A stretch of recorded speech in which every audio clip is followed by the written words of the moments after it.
மக்களே வணக்கம். Pro kabaddi league season 12 commentator, முன்னாள் இந்திய வீரர், இது மாதிரி நிறையா பெருமைகளை வச்சிருக்கிற ராஜகுரு சுப்ரமணியன் நம்மளோட இருக்காரு. வணக்கம் குருஜி. வணக்கம். சீசன் 12 முடிய போகுது. வந்து நீங்கள் என்ன எதிர்பார்த்தீங்க இந்த சீசனில்? எப்போ இதெல்லாம் புதுசாக இருக்கும்னு நினச்சிங்க? இந்த சீசனில் என்ன புதுசாக பார்த்தீங்க? எதிர்பார்ப்பு ரொம்பவே தமிழ் தலைவர்ஸ் மேலே தான் இருந்தது. ஏன்னா ஸ்டார் ரைடர்ஸ் வந்தாங்க உள்ளார, ஒரு பேக்கப் பிளேயரும் இருந்தாங்க. டிஃபென்ஸ் ஆல்மோஸ்ட் ஓகே டிஃபென்ஸாக இருந்துச்சு. அதுக்கப்புறம் பார்த்தீங்கன்னா ஓவராலாக அவங்க எதிர்பார்த்தது யங் பிளேயர் நிறையா வருவாங்களா அப்படிங்கிறது மாதிரி இருந்தது. ஏன்னா இந்த யுவா சீரியஸ் வந்ததுக்கப்புறம் நிறைய யங் பிளேயரை உள்ளார கொண்டு வரணும்னு எல்லா மேனேஜ்மெண்ட்டும் எதிர்பார்க்குறாங்க. ஏன்னா ஒரு யங் பிளேயரை நம்ம உள்ளார கொண்டு வந்தோம்னா அவங்க ஒரு 2 to 3 சீசன் ஆடுவாங்க இன்ஜுரி இல்லாமல். ஸோ அவங்க அந்த ஃபிட்னஸை மெயின்டைன் பண்ணாங்கன்னா ஒரு 5 சீசன் வரைக்கும் ஒரு டீமுக்கு வந்தாங்கன்னா அதே டீமில் மெயின்டைன் ஆகுவாங்க. அந்த டீம்லேயே யூஸ் பண்ணிக்கலாம். ஒரு யங் பிளேயர் உள்ளார வரும்போது அந்த டீமோட டிஃபென்ஸும் சரி அஃபென்ஸும் சரி செட் ஆயிரும். ஏன்னா ஒரு ஆக்ஷனில் ஒரு கோடி பிளேயர் எடுத்தாங்க அப்படின்னா நெக்ஸ்ட் இயர் ரிட்டர்ன் பண்ணுறதுங்கிறது கொஞ்சம் கஷ்டம் அவங்களுக்கு. ஏன்னா ஓவரால் அமௌண்ட்டை பார்த்தா ஒரு யங் பிளேயருங்கிறதுக்கு ஒரு யங் பிளேயர் கொண்டு வந்தாங்கன்னா ஒரு 9 லட்சம் ரூபாயில் சைன் பண்ணுறாங்க இப்போது. ஸோ அது பெரிய காசு கிடையாது. அவங்க 2 சீசன் இருந்தே ஆகணும். அதுக்கப்புறம் பர்ஃபார்மன்ஸ் இருந்ததுன்னா அவங்கள வச்சுக்கலாம். அவங்கள வச்சுட்டே இருக்கும்போது என்ன பார்த்தீங்கன்னா எல்லா டீம் செட் ஆயிடும். இப்போ ஃபார் எக்ஸாம்பிள் புனேரி பெல்டனை எடுத்துக்கிட்டோம் அப்படின்னா அவங்க யுவா பெல்டன் ஒரு ஜூனியர் டீம் வச்சுருந்தாங்க. அவங்களோட டீம் இன்னைக்கு ஒரு இந்தியாவில் பேசப்படுது அப்படின்னா அந்த யுவா பெல்டன்லேருந்து பிளேயர் உள்ளார கொண்டு வராங்க. ஆப்ஷனில் எடுக்கிற பிளேயர் ரொம்ப கம்மியாக எடுக்கிறாங்க அவங்க. ஸோ அதனால் ப்ரைஸ் அவங்கள்கிட்ட இருக்குது. ஸோ அதனால் ஒரு டீம் ஈவனான பிளேயர்ஸ் எல்லாம் நிறைய பேர் எடுக்கிறாங்க. அதுதான் எல்லா டீமும் செய்யணுமா? அந்த மாதிரி நீங்கள் ஒரு இளம் வீரர்களை நியூ யங் பிளேயர்ஸாக சைன் பண்ணி நீங்கள் அவங்கள டெவலப் பண்ணணுமா? அதுதான் சரியான வழி இல்லையா? அப்படி பண்ணால் தனியாக தான் இப்போ ஒரு சீசனே சக்ஸஸ் ஆகும். இப்போ நம்ம ஒரு ஃபில்டர் பண்ணி பார்த்தோம்னா 12 டீமில் ஒரு 5 டீமை நம்ம நல்ல டீம் அப்படின்னு சொல்லும் போது இது மாதிரி ஒரு பேக்கப் பிளேயரை வச்சு ஒரு சின்னதாக ஒரு யங் பிளேயரை ரெடி பண்ணி உள்ளார கொண்டு வந்தாங்கன்னா 12 டீமுமே நல்லாயிருக்கும். நம்ம சீசன் பார்க்குறதுக்கு ரொம்பவே அழகாக இருக்கும். எல்லா டீமும் ஃபைட்டிங் மேட்சாக இருக்கும். அதுதான் ஒரு கரெக்டான ப்ரொசீஜர்னு கூட நான் சொல்லுவேன். இப்போது நீங்கள் மகாராஷ்டிராவில் கபடி கல்ச்சர் இருக்குது. அவங்களுக்கு மகாராஷ்டிரா பிளேயர்ஸ் பெரும்பான்மையான ஆட்கள் இருக்காங்க அவங்க டீமில். அதேமாதிரி எல்லா ஸ்டேட்டுக்கும் அந்த வசதி இல்லையே. இப்போ பட்னாக்கோ இப்போ தெலுங்கு டைட்டன்ஸ் பார்த்தீங்கன்னா அங்கெல்லாம் பெரிய கபடி டோர்னமெண்ட்ஸில் பிளேயர்ஸ் உருவாகிறது இல்லை. நீங்கள் வேறு ஸ்டேட் பிளேயர்ஸ் கூட நீங்கள் கொண்டு டெவலப் பண்ணலான்றீங்க. இப்போ நீங்கள் புனேரியிலே பார்த்தீங்களேன், ஸ்டூவர்ட்டு அங்கே இருந்த பையன் தான் ஃபஸ்ட்டு. ஓகே. அதுக்கப்புறம் நம்ம அபினேஷ் ஓகே ஆல்மோஸ்ட் 5ஆவது சீசன் ஏதோ ஆடிட்டு இருக்காங்க. ஸோ அவரை ஃபர்ஸ்ட் அங்கே கொண்டு போய் தான் அதுலேருந்து ஃபில்டர் பண்ணி தான் உள்ளார கொண்டு வரும். எல்லா டீம்ஸும் இதை செய்யணும். எல்லா டீமும் செய்யணும். எல்லா பிளேயரும் யார் வேணாலும் எங்கே வேணாலும் அந்த அகாடமியில் நம்ம யூஸ் பண்ணிக்கிட்டு விளையாட வச்சு மேலே கொண்டு வரலாம். இந்த மாதிரி கொண்டு வந்தால் தான் இந்த சீசன் இன்னும் மேலே போகிறதுக்கான வாய்ப்பு அதிகமாகவே இருக்குது. உங்களுக்கு வேறு ஏதாவது டீம் அதை பண்ணியிருக்காங்களா? இளம் வீரர்களுக்கு நிறைய சான்ஸ் கொடுத்துருக்காங்களா இந்த சீசன்? இளம் வீரர்களுக்கு சான்ஸ் எல்லா டீம்லேயும் ஓவராலாக கொடுத்துருக்குறாங்க. அதாவது பட்னாவில் பார்த்தீங்கன்னா ஒரு சில யங் பிளேயர் உள்ளார கொண்டு வந்தாங்க. புனேயை பார்த்தீங்கன்னாலும் கொண்டு வந்தாங்க. யூமும்பாவை பார்த்தீங்கன்னாலும் கொண்டு வந்தாங்க.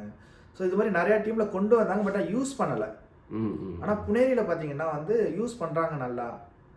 அந்த ஃபஸ்ட் ஆப்ஷன் அந்த யுவா பெல்டன்லேருந்து தான் கொண்டு வராங்க யங் பிளேயரை. ஏன்னா அவங்க அந்த அகாடமியில் இருக்கிறதுனால அவங்களுக்கு தான் ஃபஸ்ட்டு ப்ரிஃபரன்ஸ் கொடுக்குறாங்க. ஓகே. அப்புறம் சில டீம்ஸ் இளம் வீரர்களை வச்சு நம்மளுக்கு ரிசல்ட்ஸ் வரலாம் என்ன பண்ணுறதுன்னு சொல்லிட்டு எஸ்டாப்ளிஷ்டு பிளேயர்ஸ் கிட்ட போகிறாங்க. அந்த அப்ரோச் ஓகேவா? ஏற்கனவே விளையாடி ப்ரூவ் பண்ண பிளேயரை எடுக்கிறது பெட்டர்னு நினைக்கிறாங்க சில டீம்ஸ். அதாவது பெட்டர்னு நான் சொல்லுவேன். ஆனால் அவங்க ஓவராலாக நெக்ஸ்ட் சீசனுக்கு கொண்டு போக முடியாது.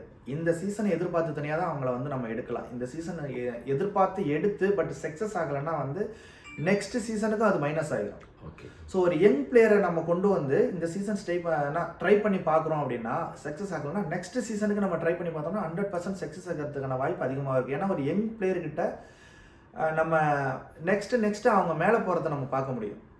அதே ஒரு சீனியர் பிளேயரை நம்ம எடுத்தோம் அப்படின்னா இந்த சீசன் நம்ம அவங்க சக்ஸஸ் கொடுக்கல அப்படின்னா அடுத்த சீசன் அவங்கள வச்சுக்கிறது நமக்கு யூஸ் ஆகினு நம்மளே யோசிக்க ஆரம்பிச்சிருவோம். பட் ஆனால் ஒரு யங் பிளேயர் எடுத்தோம்னா நம்ம நெக்ஸ்ட் சீசன் அவன் பண்ணுவான் கண்டிப்பாக அப்படிங்கிற ஒரு எதிர்பார்ப்பு இருக்கும். அப்புறம் ராஜகுரு, நீங்கள் எப்போதுமே சொல்கிற ஒரு விஷயம் இந்த ஏலத்தில் 2 கோடிக்கு மேலாம் சில பிளேயர்ஸ் எடுக்கிறதுனால டீம் பேலன்ஸ் இல்லாமல் போயிடுது அப்படின்னு. ரொம்ப extraordinary point. Maybe pro kabaddi league மேனேஜ்மெண்ட்டே அதை ஒரு கேப் பண்ணிடணும். இதுக்கு மேலே எடுக்கக்கூடாது அப்படிங்கிற மாதிரி மேக்ஸிமம் இவ்வளோ அமௌண்ட் தான் நீங்கள் ஒரு பிளேயருக்கு ஸ்பெண்ட் பண்ணலாம் அப்படின்னு கொண்டு வரணும். ஒரு விதி கொண்டு வரணும்னு சொல்லுவீங்க. அது ரொம்ப முக்கியம் இல்லையா? Very important.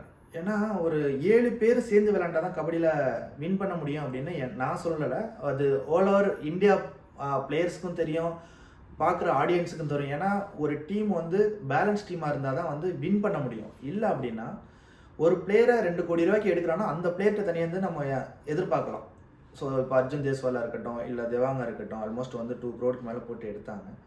ஷாத்லு அர்ஜுன் தேஸ்வால் கூட 1.5 கோடிக்கு போனாரு. தேவாங்கும் ஷாத்லு 2 கோடி தாண்டி போனாங்க. 2 கோடி தாண்டி போனாங்க. பட் 2 பேரையும் கம்பேர் பண்ணீங்கன்னா தேவாங்காவது வந்து அவரோட பர்ஃபார்மன்ஸை கொடுத்தாரு. பட் ஆனால் டீம் மேலே போகல. ஷாதுலு டோட்டலாக இந்த வருஷம் வந்து ஒன்றுமே பண்ண முடியல. பட் ஸோ டீம் இருந்தால் தான் ஷாத்லுவும் ஆட முடியுங்கிறது ப்ரூவ் ஆயிருக்கு வாட்டி.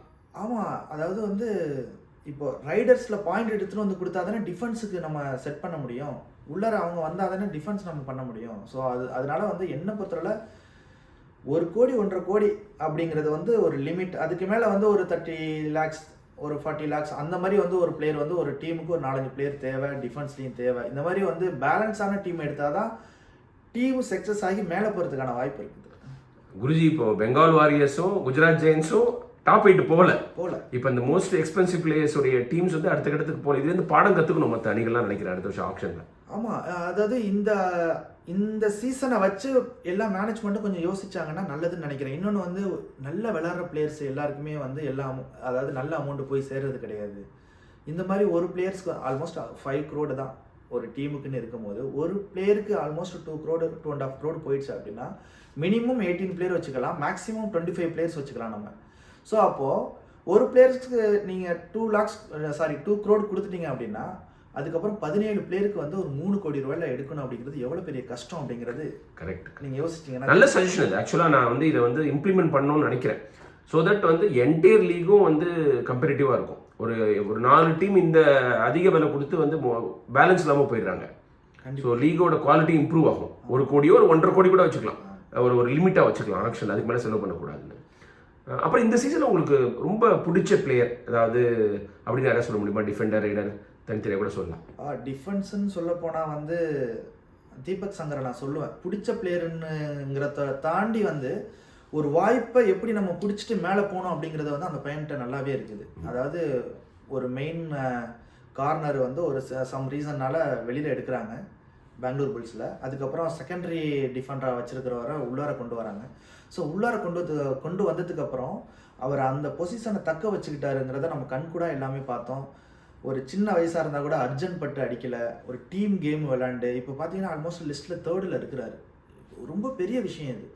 எவ்வளோ எக்ஸ்பீரியன்ஸான பிளேயர்ஸ் இருக்கிறாங்க, அந்த பிளேயர்ஸ்க்கும் நடுவில் வந்து இவர் ஃபைட் பண்ணி மேலே வந்திருக்காரு அப்படின்னா ரொம்ப பெரிய விஷயம். இன்க்ளூடிங் இன்னொன்று நம்ம ஆட் பண்ணிக்கணும் என்னென்னா வந்து போய் சேர்ந்த இடம் அந்த மாதிரியான இடம். அந்த ஒரு பிசி ரமேஷாக இருக்கட்டும், இல்லை ஜியோகுமாராக இருக்கட்டும், 2 பேருமே ரொம்ப டேலண்டான கோச்சஸ்ன்னு நான் சொல்லுவேன். டிஃபென்ஸ்லேயும் சரி, பிசி ரமேஷ் சார் வந்து ஆல்ரவுண்டாக இருந்திருக்காங்க. ஸோ எந்த நேரத்தில் எந்த சுச்சுவேஷனில் வந்து எப்படி விளையாடணும்னு நல்லாவே கற்றுக் கொடுப்பாங்க. ஏன் எஸ்பெஷலி வந்து நான் வந்து லேர்ன் பண்ணது வந்து ஜியோகுமார்கிட்ட ரொம்பவே அதிகம். ஒரு பிளேயருக்கு வந்தான்னா அந்த பிளேயருக்கு வந்து நம்ம அந்த பிளேயருக்கு தகுந்தது மாதிரி தான் நம்ம விளையாடணும். நீ ஒரு பிளேயர் வந்தான்னா நீ ஃபஸ்ட்டே ஃபிக்ஸ் பண்ணி வச்சுக்கூடாது, இந்த பிளேயர் நான் இப்படி தான் டேக்கிள் பண்ணுவேன் அப்படின்னு. ஓகே. ஏன்னா அந்த பிளேயர்ஸ் வந்து ஒரு ரைடு வந்து போனஸ்க்கு ஆடுவான், ஒரு ரைடு வந்து டச் பாயிண்ட்டுக்கு ஆடுவான். நீ அதுக்கு தகுந்த மாதிரி ஒன்றை நீ ரெடி பண்ணிக்கணும் அப்படின்னு நிறைய விஷயம் வந்து ஜியோகுமார் கற்றுக் கொடுத்துருக்காரு. ஃப்ளெக்சிபிளாக இருக்கணும். ஆமாம், ஃப்ளெக்சிபிளாக இருக்கணும், அந்த ப்ரெசன்ஸ் ஆஃப் மைண்ட் இருக்கணும்னு சொல்லுவாங்க. அந்த பிளேயருக்கு தகுந்த மாதிரி நீ ஒன்றை மாற்றிக்கணும். உனக்கு அந்த பிளேயரு மைண்ட் செட்டில் உனக்கு வந்துட்டான் அப்படின்னா வந்து நீ போனஸ் போட்டால் அடிப்போம் அப்படின்னு நீ மைண்ட் செட்டுக்கு போயிட்டீங்கன்னா அவன் உன்னை டச் பாயிண்ட்டுக்கு வரும்போது நீ என்ன பண்ணுவேன்? கரெக்ட். ஸோ டச் வாங்கிடுவேன். ஸோ அது மாதிரி நீ வந்து உன் மைண்ட் அந்த பிளேயருக்கு தகுந்த மாதிரி உன்னை நீ மாற்றிக்கிட்டே டிஃபென்ஸ் பண்ண கற்றுக்கோ அப்படிங்கிறது மாதிரிலாம் நல்லா சொல்லி. நீங்கள் ஜியோவோட விளையாண்டது உங்களுக்கு ஒரு பெரிய லேர்னிங். இல்லை உண்மையாகவே, ஏன்னா ஒரு சில விஷயம் உண்மையாக நம்ம சொல்லி ஆகணும்ல. அவர் வந்து நிறைய ஒரு டேலண்ட் இருக்குது அவர்கிட்ட. ஸோ பிசி ரமேஷ் சாரும் அந்த மாதிரி தான்.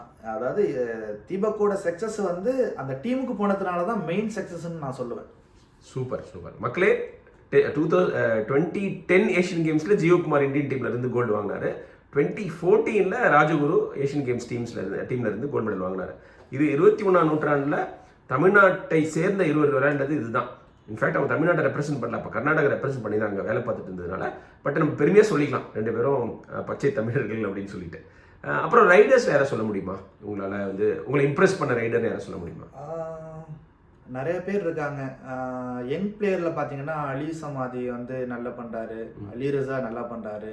ஸோ இந்தியன் டீமுக்கு வந்தோம் அப்படின்னா வந்து ரொம்ப எதிர்பார்ப்பாக இருந்தோம் நம்ம பசங்க. சுதாகர் மேலே, சதீஷ் மேலே, அதுக்கப்புறம் அஜித் மேலே எல்லாத்தையும் எதிர்பார்ப்பாக இருந்தோம். ஆனால் ஒருத்தங்களுக்கு சக்ஸஸ் ஆகலை. பெரிய வருத்தம் தான் அது.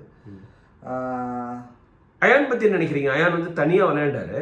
அவர் ஃபியூச்சர்லையும் இந்த மாதிரி ஒருத்தராக விளையாட முடியுமா? அவருக்கு சப்போர்ட் வேணுமா? தேவாங்க் மாதிரி ஒரு பிளேயர் இருந்தால் அவர் இன்னும் நல்லா விளையாடுவார்னு நினைக்கிறீங்களா? அதாவது எப்போதுமே வந்து எல்லா விஷயத்துக்குமே வந்து ஒரு சப்போர்ட் இருந்தால் தான் வந்து கொஞ்சம் தூரம் வரைக்கும் நம்ம போக முடியும். ஸோ அயனை பொறுத்தளவில் வந்து ரொம்பவே டீமுக்கு அவர் எடுக்கிற ஒரு பாயிண்ட்டுமே டீமுக்கு ஏற்ற பாயிண்ட்டு, டீம் வின் பண்ண வைக்க பாயிண்ட்டு. ஸோ தேவாங்க எடுத்துக்கிட்டோம் அப்படின்னா வந்து அவர் வந்து இண்டிவிஜுவல் கேம் தான் கொடுத்தாரு அப்படிங்கிற மாதிரி தான் என்னோட பாயிண்ட் இருக்குது. ஆனால் ஒரு டீமுக்கு வந்து மெயின் ரைடோட சப்போர்ட் ரைடு வந்து ரொம்பவே இம்பார்ட்டன்ட். ஒரு மெயின் ரைடு வெளியில் போய் இருக்கும் போது அந்த சப்போர்ட் ரைடு தான் வந்து நான் அவரை உள்ளார கொண்டு வரதுக்கான வேலையெல்லாம் பார்க்கணும். ஸோ எப்போதுமே வந்து ஒரு பேக்கப் பிளேயர் இருந்தால் தான் ஒரு டீம் சக்ஸஸுக்கான வாய்ப்பு அதிகமாகவே இருக்குது. பங்கஜ் மோஹித் எனக்கு பிடிச்ச பிளேயர். என்னன்னா வந்து அவரோட ஃபிட்னஸ் ஃபஸ்ட்டு எனக்கு பிடிக்கும். ரெண்டாவது பார்த்தீங்கன்னா அவர் எடுக்கிற பாயிண்ட் ஒன்றுமே வந்து டீம் வின் பண்ணுறதுக்கான ஒரு பாயிண்டாக இருக்கும்.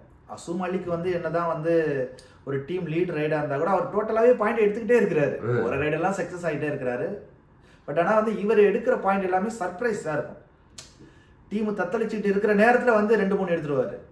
பங்கஜ் மோஹித்தே புனேரி பல்டன். ஆமாம். எனக்கு கேமையும் தாண்டி அவரோட ஃபிட்னஸ் ஒரு ஒரு நெக்ஸ்ட் லெவல் கொண்டு போனோம்னா அவர் ஃபிட்னஸ் தான் எனக்கு மெயின். அவரோட நீங்கள் பார்த்தா கூட தெரியாது, நிறைய வீடியோஸ்லாம் நான் அவரை பார்த்துருக்கேன்.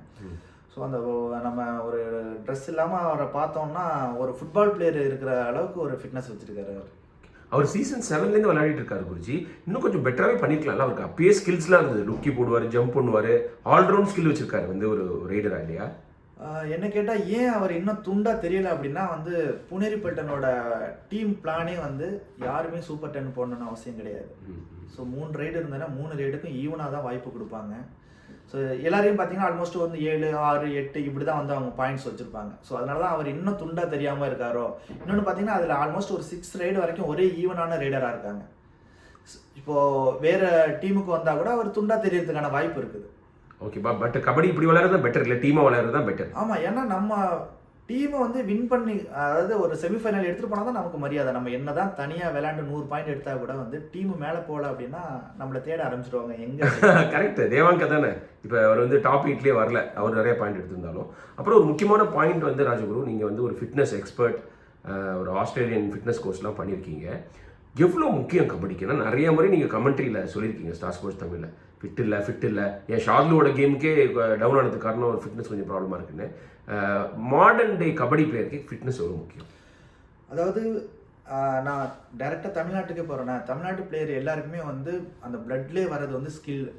எல்லாருக்கிட்டையுமே வந்து பேசிக்காக ஒரு 10th படிக்கிற பசங்கள்கிட்டே வந்து ரொம்ப சூப்பரான ஸ்கில்ஸை பார்க்குறோம். ஒரு கிராமத்தில் விளாட்ற பசங்க கூட வந்து ஒரு ப்ராப்பரான கோச் இல்லாத பசங்கள்கிட்ட கூட வந்து நம்ம நல்ல ஸ்கில் பார்க்குறோம். ஆனால் வந்து மைனஸ்ன்னு பார்க்க போனால் ஃபிட்னஸ் தான். ப்ராப்பராக அவங்களுக்கு கைட் பண்ணுறதுக்கு ஆள் இல்லையா, இல்லை அவங்க இன்னும் அந்த ஃபிட்னஸோட இம்பார்ட்டன்ட் எவ்வளோ அப்படிங்கிறது வந்து அவங்களுக்கு இன்னும் தெரியலையா அப்படிங்கிறது தான் என்னோட வருத்தம். அவனோட ஒரு 10th ஒரு 12th அந்த ரேஞ்சுக்கு ஒரு காலேஜ் போகிறதுக்குள்ள அவனோட ஃபிட்னஸ் இன்ட்ரெஸ்ட் வந்துச்சு அப்படின்னா வந்து அவனோட கேம் ஆட்டோமேட்டிக்காக என்னை பொறுத்தளவு வந்து ஒரு 80% 90% டெவலப் ஆகி தான் ஆகும். இது ஃபிட்னஸ் வெரி இம்பார்ட்டன்ட். அது மேட் வந்ததுக்கப்புறம் நிறைய இன்ஜுரிஸ் நடக்குது. மண்ணிலையாவது வந்து இந்த அதாவது கால் சராய்ப்பு அந்த மாதிரி ஓப்பன் ஆகுறது அந்த மாதிரி இருந்தது. இப்போ என்னென்னா வந்து எல்லாமே ட்விஸ்ட் ஆகிடுது.